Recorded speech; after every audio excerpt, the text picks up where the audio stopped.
Hi, this is Leadership TV News at noon. I am Cynthia Onwado. Nigeria has imported a total of about 23.5 billion liters of premium motor spirit (PMS), also known as petrol, in the past year alone, the Nigerian Midstream and Downstream Petroleum Regulatory Authority (NMDPRA) revealed.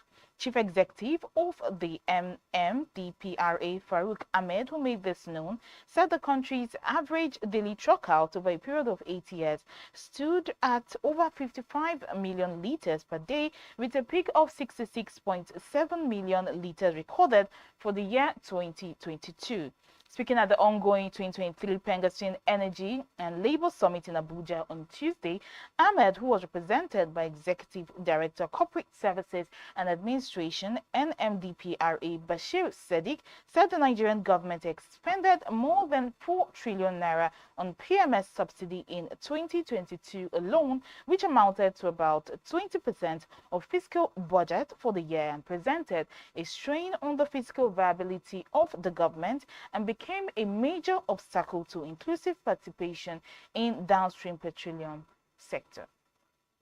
Minister of the Federal Capital Territory FCT Nyesom Wike has ordered the immediate clearance of invaders of the proposed transitway corridor along Mabuchi and Katankwe districts of the FCT. Wike, who gave the order during a visit to the area yesterday, described the place as an eyesore, noting that the area seemed like the kind of place where people commit crimes and run into to take refuge. The minister also promised that his administration will do anything possible to reduce the level of crime in the FCT. We will not allow these people to continue because this is an eyesore. So make sure you clear this place immediately. It is most unfortunate what we are seeing. So there is no notice, as you must chase them out now and clear the entire place, he said.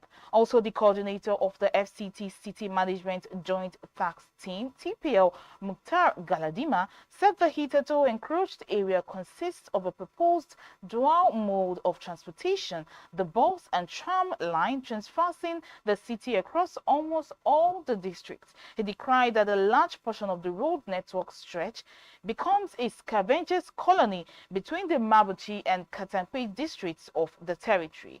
Looking at the situation now, due to the security challenges all over the country, this present use of the area is not conducive. On whether there will be compensation for economic trees, Galadima said, this is a national issue of importance which has to do with security, which is everybody's business. That is why we are not considering the issue of compensation.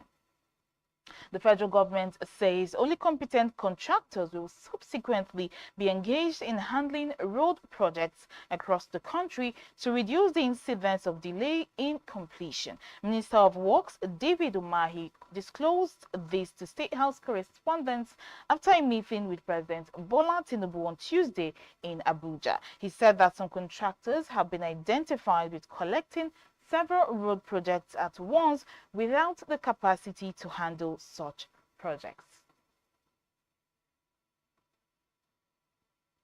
Moving on now, popular singer Paul Okoye, aka Rude Boy of the P Square, has lamented the economic situation in the country, particularly the hike in petroleum products. The singer recalled how some years back he bought his first car for 120,000 naira, but now spends 3 million naira monthly on diesel alone. According to Vanguard, Rude Boy described the economic situation as a total madness, wondering how the common man copes with the prevailing conditions, and he said he can't imagine what the poor are going through.